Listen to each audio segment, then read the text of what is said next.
Hi. Hi. Hi, this is... No, not this Why is am I Amy. touching my nipple while you do this? Hi, I'm Amy, and this is Madcap. That was it. I was rubbing my nose. Are you serious? Hi, I'm Amy, and this is Madcap. I've been thinking with my guts since I was 14 years old. And frankly speaking, I've come to the conclusion that my guts have for brains.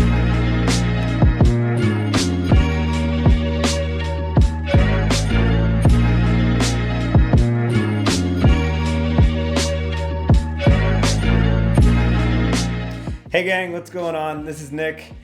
This is my lovely wife, Amy. Welcome to Madcap. This is episode number 2 of this wonderful show called Madcap. If you caught the first episode, awesome. If you didn't, do me a favor, go back and watch that one first, because this episode isn't going to make any sense at all. What we're going to do today is, I thought it'd be interesting, since now you've got my story, I thought it would be interesting to bring in my lovely wife, who I explained to you came in as a whirlwind into my life and swooped me off my feet.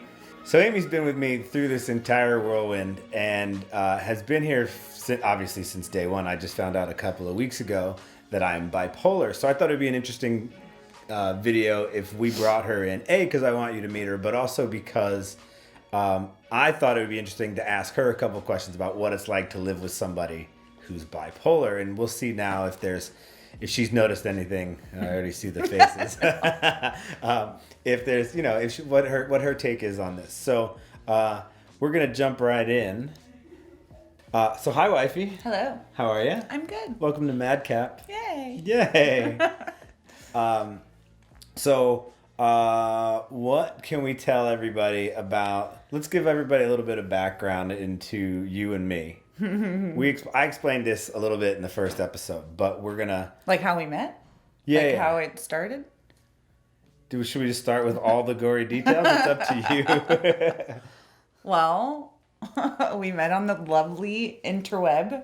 On the interwebs. On the Tinder. My digital love. On Tinder. We are a Tinder success story. Yes, we are. Do you think we were using Tinder the way most people assume people use Tinder these days? What, for hookups? Yeah. You might have. Not me. Simmer down. I didn't. You No. told me stories. It's another show. I know things. So had you been on Tinder long? No, you were the first person I connected with and talked to. Very first. So you'd been on for like moments, and I came in Literally like the same day. I was like, tag, you're 3 in. hours after. Yeah. So After I that's signed true. up. So long story short, we met. It is a short story. Short story short, right. We met on Tinder and fall madly in love. Is that true? No. No. No. We're We're both giving it to each other. We are two people from relationships. We've had relationships in the past that were difficult at times. We'll just leave it at that. Yeah. And we definitely had walls up. Mm-hmm. We had our own issues, for sure. And neither one of us was ready to budge towards the other one. So we just kept I kept leaving. But yeah, we just kept bumping heads I kept breaking up with over him. silly stuff. It's true. So in the span of like a month, I broke up with you like 3 times. Yeah, that's fair. And then the next month I got pregnant. You're not leaving me again. That's true. Yeah. That's true. So within 4 months, we were pregnant. 3 months. 3 months, Yeah, we were pregnant. 3 months. Yeah. We were pregnant. We didn't even live together. You met It's probably my son one time. Right. So Amy has or at the time had a 16-year-old.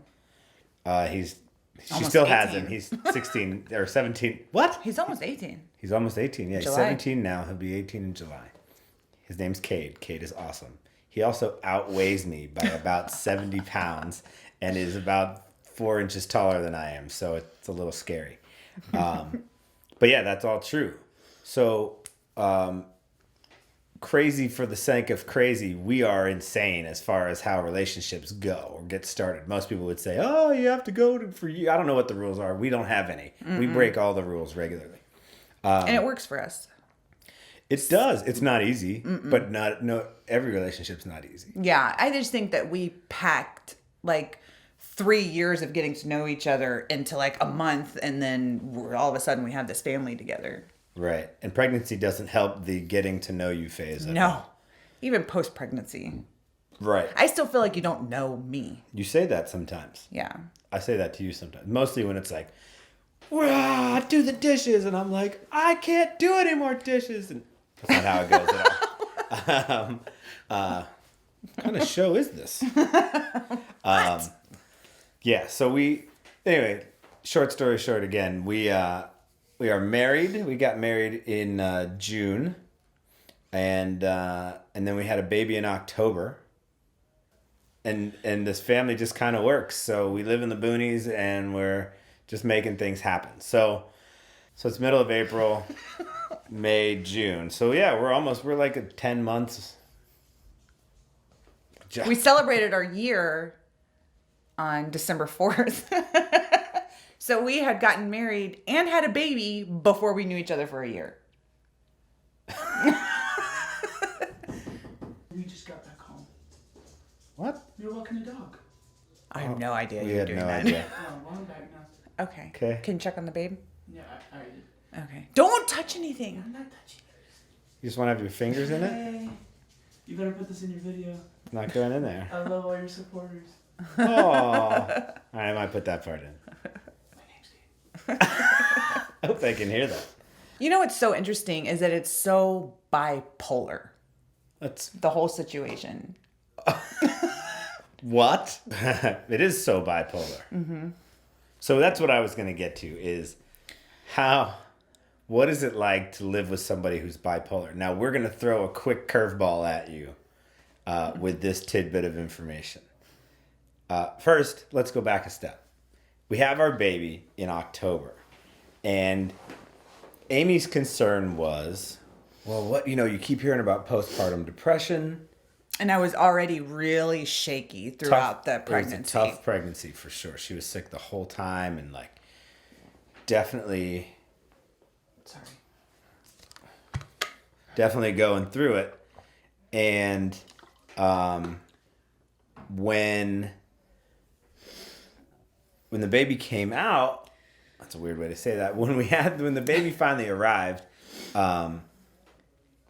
everything all of a sudden seemed fine for a little while. It was like this moment of clarity. Like 5 days, I kept saying like, oh my God, I feel so strong and I feel so even. I'd never felt the whole pregnancy. My hormones were surging so bad that I just felt crazy all the time. And those 5 days after I had him for the first time in almost a year, I felt like me again. Right.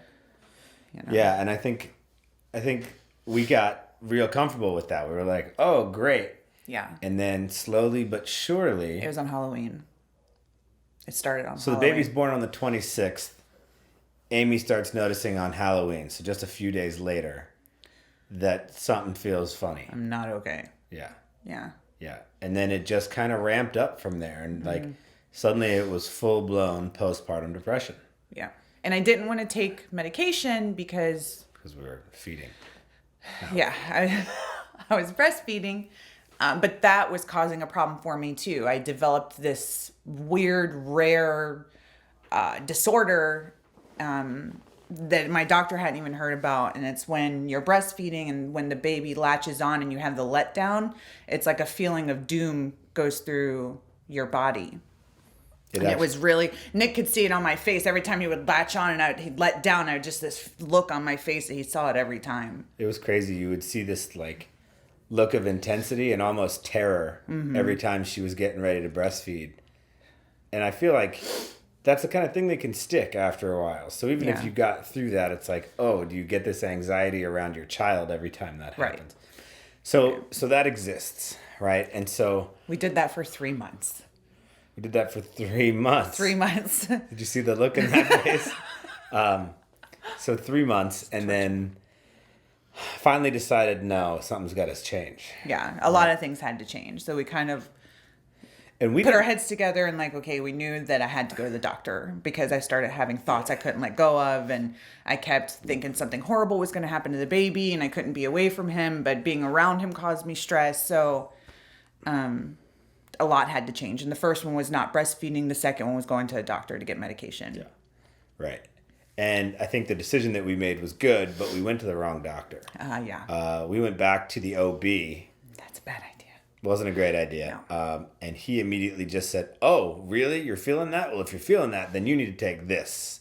And the first thing you got was Zoloft. Zoloft. And I took Zoloft a bazillion years ago as a younger guy and hated it. But Amy took it. And hated it. Hated it. Yeah. Hated it. Wasn't on it for Messed me up. super long time, but didn't really need to be because it was nasty. It was bad. Yeah. It was bad. It did bad things to me. So what happened with that is the Zoloft is an antidepressant. At that time, I was just showing signs of severe postpartum depression and anxiety, and which I've always had anxiety, but I was showing signs of the postpartum depression. So it gives me this Zoloft, and I noticed like a week later, Nick and a good friend that I work with both said I was acting manic. And I was running into walls. I was, a lot was going on that I didn't even realize. I was manic. I didn't realize it. And I think the word I was using was just like hyper or like intense. You said manic one night. You were like, so you're not anxious, you're manic. At that point, I had been doing some research into what was possible with what was going on with you. And those words pop up, and it's hard to decide what's considered manic, and especially now. Yeah. When I look back, I think like, oh, everybody misuses that word. But yeah. But anyway, yeah. So you're right. There was definitely something changed. Some serious energy spikes. Yes. And the depression was gone suddenly, but I was feeling something really different. So I go to another doctor. I was gonna say, instead of up and down, you were more up. But there were still waves in it. Yeah. And so it would tunnel off and then come back up, and you'd spike again and then it would tunnel off. But it never went all the way back into depression, so it was weird. It was weird, yeah. But then I decided I tried to call my doctor because I was in a lot of trouble. I had to take a leave of absence from work because I was just in such bad shape. Yeah. And so I called the doctor to say, I need to get off these pills. They really weren't helpful. Right. They wanted me to come in, and I demanded that they just, listen, I don't want to come in. I don't want your help anymore. I just need you to tell me a safe way to get off of this. And a doctor's suggestion was taking a half a pill 3 days a week when I was on 50 milligrams once a day. So I was like, bet, okay, I'll do that. So I knocked it down to 20. I actually didn't take it for 2 days. Yeah, I remember. Because I'm like, screw this. I'm not going to take it. Beep. And then, but then that put me down, like thoughts of suicide were coming into my head.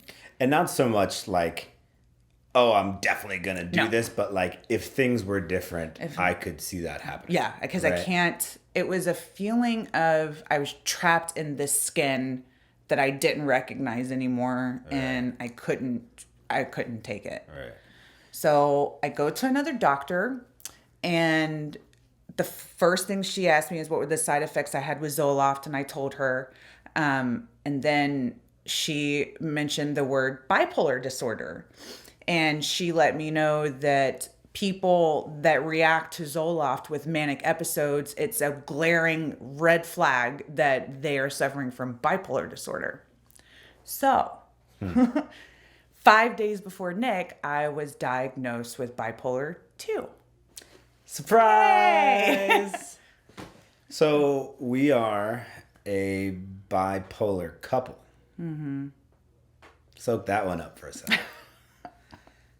So what's funny now is that, come full circle, obviously I find out just days later that I also have been bipolar. And now it doesn't mean like all of a sudden we're bipolar. It means that we've probably been bipolar most of our lives, or a good majority of our lives. Yeah, I mean, when she told me that, the thing is I've been diagnosed with bipolar before.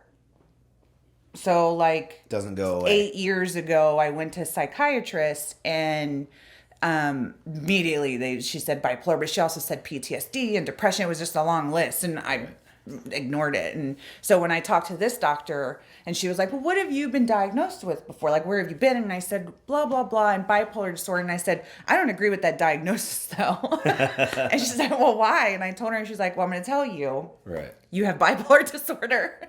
Because they gave you the test and then how I reacted to the Zoloft. And then when I went and talked to a therapist, it just confirmed it. That Right. yes. And more I research, I'm like, oh my God, what I thought was normal isn't. Right.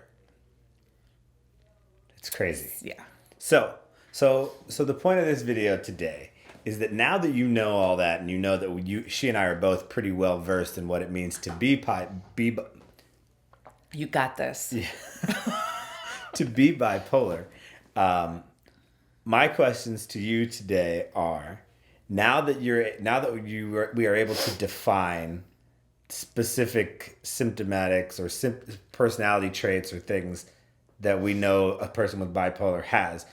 Now that you've been married to me for a year, can you pick out specific things that I Yes. do? Oh, Yes. I didn't have to finish the question. Yes. So what are, and let's assume that our audience isn't as well versed as we are. So make sure you explain a little bit as to why that might be a bipolar symptom too. So what's the most glaring?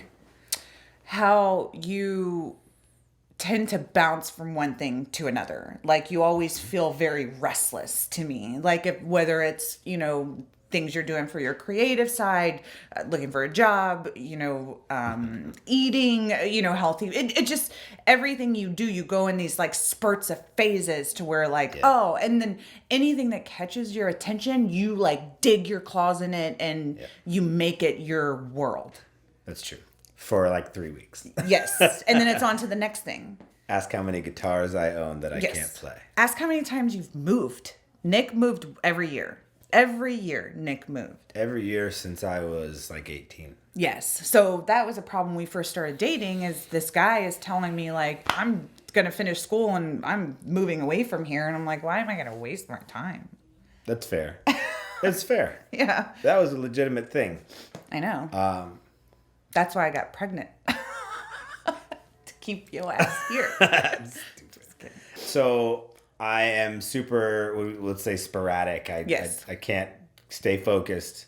Oh, that's a good thing. So another interesting thing is that I was diagnosed with ADD as a child and actually was one of the original Ritalin kids. I was on Ritalin for a long time. I remember being taken out of class throughout the day To take your pill? to go to the clinic to take my pill. Wow. And I had to go 2, sometimes 3 times in a day. How much Ritalin can a child consume? I know. Can't be good for you. No. So that's another funny little tidbit. So my attention has always been terrible. Mm-hmm. My creative side is awesome because of that, because I don't focus on anything else. But when I do, it's because I got into something like a drawing or painting or something, and I obsessed. I did it until it was done. I'd miss work. I wouldn't talk to anybody. Just go into a cave and do this thing until it was done. What? Oh, you do have pretty intense depressive episodes to where you just nearly can't function. Yeah. It does happen. Yeah. That's always been true. You tend to kind of crawl into a hole. That's been true. When you meet They're not me, very often though. No. You don't have those very often. no, but when they are, they're It's and they're bad. dark. Yeah. It's dark, yeah. You feel it in the whole house. Yeah, I suck the air out of the room. I do too. So Even when I'm on my good days, I No. suck the air out of the room. no, you add the air to the room on Turn. your good days. Is it an eyelash? Saved your life. Thank you. Yeah, so right. So normally if you meet me on a good day, I'm Amazing. Life of the party. Everyone loves Nick. I always tell people that if anyone ever came up to me and said they didn't like Nick, I would seriously question what kind of person that is. Because everyone loves Nick. And you're just kind of you have that. It's a part of it is the Je ne sais quoi. hypomania. That's yeah. true. It is the hypomania that kind of drives you to be that, which is amazing. It's one of my favorite things about you. But there is also, as your wife, there is a responsibility I have to reel you in when you get too far. And that's one thing I don't want to do. fair. I appreciate that. Mm-hmm. But it's true. So when you catch me outside, I am. And sometimes I definitely am like not shy. Let's put it that way. I'm all over the place, and I have no problem saying anything to anybody. And sometimes the filters are just gone. There's no filter. Sometimes I'm good about it, though. I'm really like, my mom, and I love you, Mom, if you're watching this. My mom used to call me Eddie Haskell. Eddie Haskell was a character on this show back in the day called Leave It to Beaver. Leave It to Beaver was this old black and white show. Basically, there's this kid named the Beav, right? And he's got an older brother named Wally. And Wally had a friend named Eddie Haskell. And Eddie would come to their house all the time. And he would always, every time the parents were around, he was always like, "Hi, Mrs. Cleaver. What a lovely dress you're wearing." I was that guy. Yeah. Because as soon as the parents were gone, he was the first guy getting everybody in trouble. He was always up to something.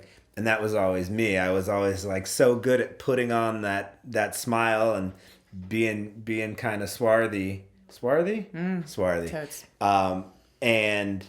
But as soon as that came off, I was immediately like, burn things, which happened. So it's funny that is something that you notice, because I definitely go through these dark spells, also followed by These really high spells. my outside stuff. And I'm good at covering up my dark stuff. Even when it is dark, I still can go out there and like wear the veil. Mm-hmm. And Yeah, better than anyone I've ever known. yeah, I can't do that.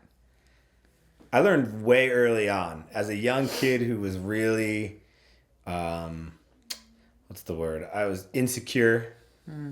Came from families. You just learned a way to work through that by just being Right. like the personality right. blaring. So like being the class clown and getting the laugh and being able to like turn on the charm at the drop of a hat was the way that I survived. And because I was never tough. I wasn't the ugliest kid ever. You're not ugly at all. I'm ugly-ish. No. But so definitely, yeah, that's something that I learned how to do. So even when I wasn't feeling good, I could fake it. And that's a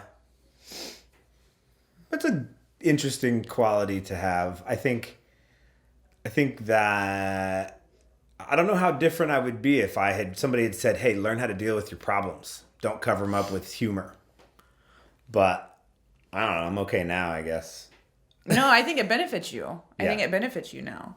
Because then you get someone like me who doesn't know how to cover it up, and I just wear it all on me. Right. I wish I could just turn it off.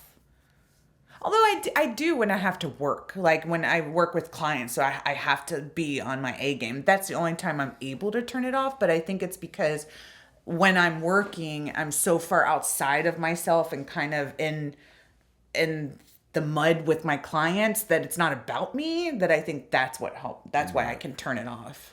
What would you say? So something I mentioned in the first video too was that there is this spectrum for bipolar and mania and hypomania, and there's different levels of all of these things, right? So each of these different diagnoses has this whole range of things that you can have or not have, and intensities, so to speak. And when you compare what Amy has versus what I have, my symptoms look significantly more mild in comparison. So when Amy has a moment, I get a lot of times she's like, "I don't want to put on that show right now. I just want to chill out. I just want to like be able to get away from stuff and just do me."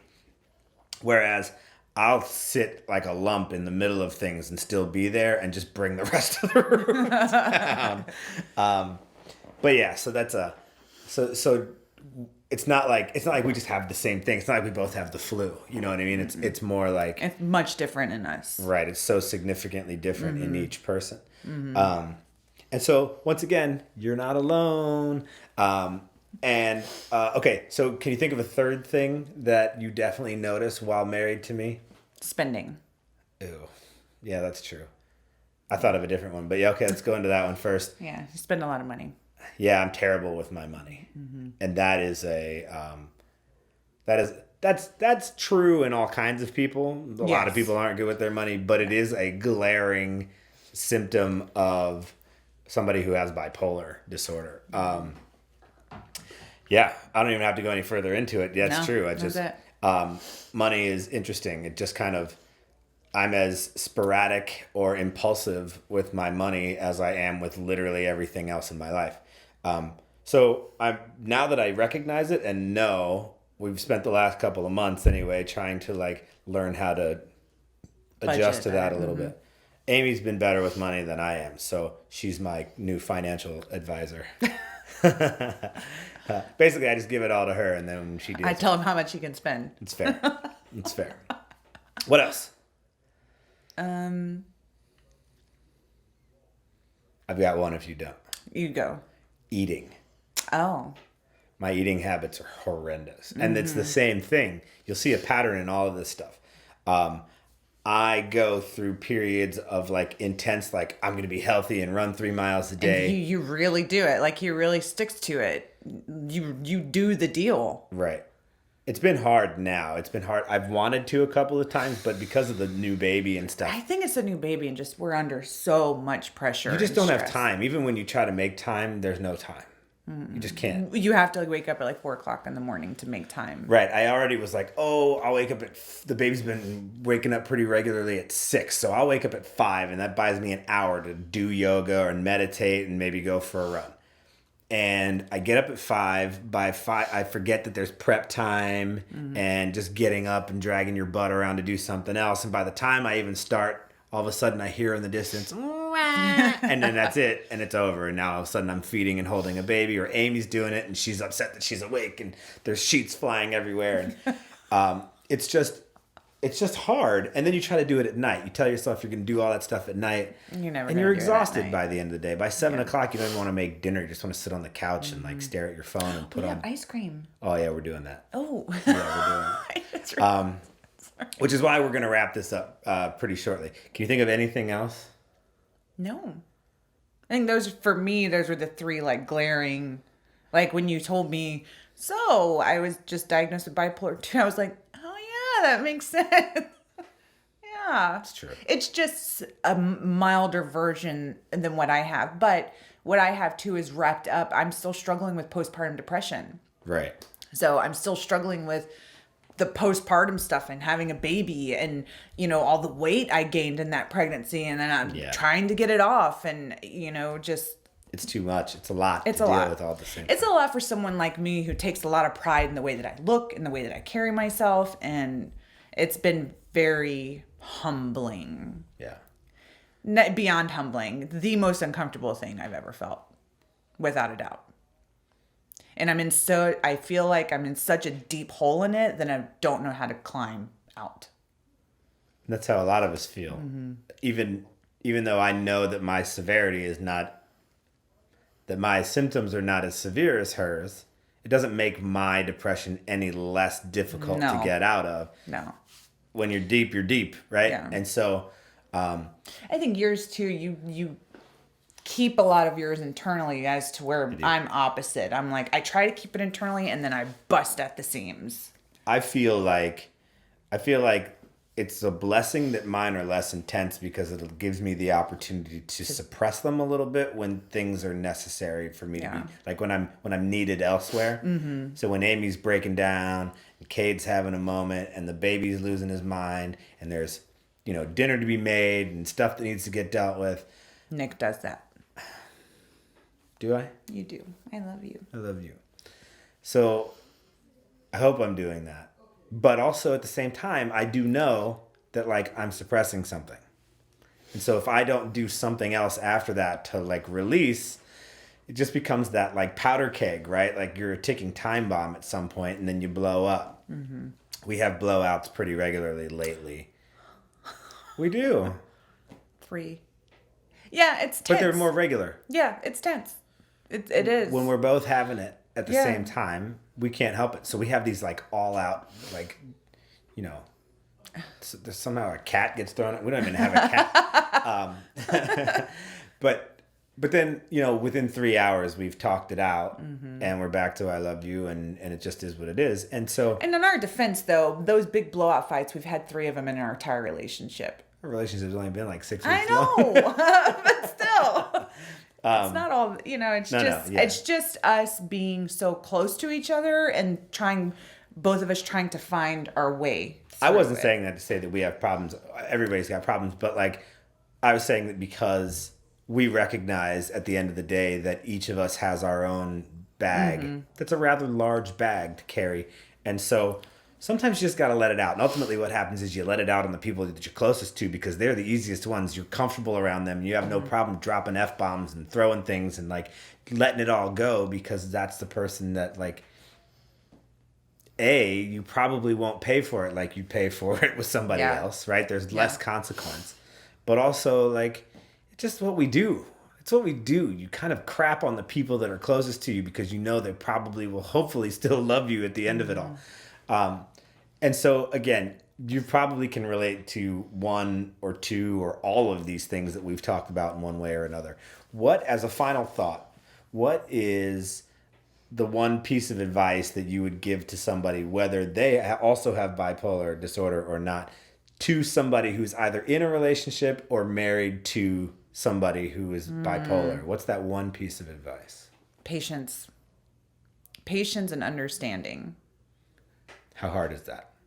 I can't do it. You do it. It is good advice. And I mean, that's what. Do I do it? Yes. Yeah. I mean, when I'm extra crazy, you kind of get in the ring with me. It's always personal. You know what I mean? It's never like nobody fights and they're like, "Oh, you're a poop head." It's always like, you did this 6 months ago and it really hurt me. Oh, I was just going to say things like, you have small ears and your nose is ugly and I would never say those things to you. It's because I do have small ears, actually. You do. It's just because I have a huge head. Your baby has small ears, too. And a huge head. Yeah, that's true. So, anyway, we're going to go ahead and close this off today. But we wanted to, let you meet Amy. Hi. And also, just kind of like give you more insight. I think what we're going to start doing going forward, I don't know if Amy's down. I haven't even posed this to her yet. But at least for me, and hopefully if Amy's interested, we're just going to start doing these updates constantly. I don't know how regularly, but we're just going to do them all the time and post them to YouTube and put the recordings out for our podcast and just kind of go over what's happening, what things we're doing right now that may be beneficial, something else that we might have learned, or how the meds are working out for me. Yeah. But you've decided not to take meds? Right. That's a good point, actually. I did. I mentioned it in the first one. I decided not to take meds. Amy's on meds. I'm on 2 meds. Again, her whole level of symptoms is significantly higher than mine. Mine seem more manageable with more just structure, right? Like change in diet, change in habits, eating habits, exercise habits, and also focusing on things like yoga and meditation and, self-care. Whereas some things feel more out of control for Amy. And so we've decided that, this is the right route for her. So again, you could be on either side of this spectrum. So it's actually a benefit that I have Amy here with us as well, because now you get to see 2 case studies instead of just one. And we're going to start bringing in more people. We have friends that are willing to come out and talk to you. And I'm going to start introducing myself to all kinds of people in the next couple of months and really just kind of get people who are interested to talk to you guys and just kind of get an all around opinion. If you're out there and you're interested in talking to us or sharing your story, reach out to us. I've got email set up already, madcappodcast@gmail.com. Shoot us an email, say what's up. Of course, since we're on YouTube, do us a favor. Add some comments, hit the little like button if you dig this video, share it with your friends. Do us a favor and also subscribe to Madcap. We would definitely appreciate that. If we can get to, I think you have to get to 100 subscribers and then we can actually get our own personalized URL. Ooh. But that'd be awesome too. I know 100 people. We could do that. 100 people that are on YouTube? That's the problem. Oh, yeah. Right. So we'll get But I do think things are moving from Facebook to YouTube. I'm actually thinking about just closing down my Facebook altogether. Facebook is stressful. It's just like, just shut up. Just shut up. It's another episode. So again, check us out on Twitter, YouTube, Instagram. Our podcast is officially out now. We are on iTunes, SoundCloud, Google Play, and I'm so Dun, excited. da-da-da! We finally got our shows on Spotify, so our podcast is now available on Spotify. If you haven't checked out the other show, you can always check out Ghost Riot Radio. You'll see this little logo in the back. Ghost Riot Radio is like the umbrella for all of this stuff. So without that, none of these other shows would have ever happened. So go check that out too. Hit subscribe on that channel as well. We're going to bring that back soon. It's all music and entertainment. You'll love it. It's also how you picked me up. Was the first thing you told me that you have a podcast. I was like, what's a podcast? And then I show you a studio and all my gear. I'm like, oh my God. And all these musicians that I hang out around. The next day you had JT Brown on. So you were like, get ready to drop your panties. It worked. Guys, that's the end of our show for today. Thanks so much for watching us. We certainly appreciate you. Again, my name's Nick. This is Amy. That was Madcap. Again, don't forget, you're not alone. Give us a shout. We love you. We'll talk to you later. Bye.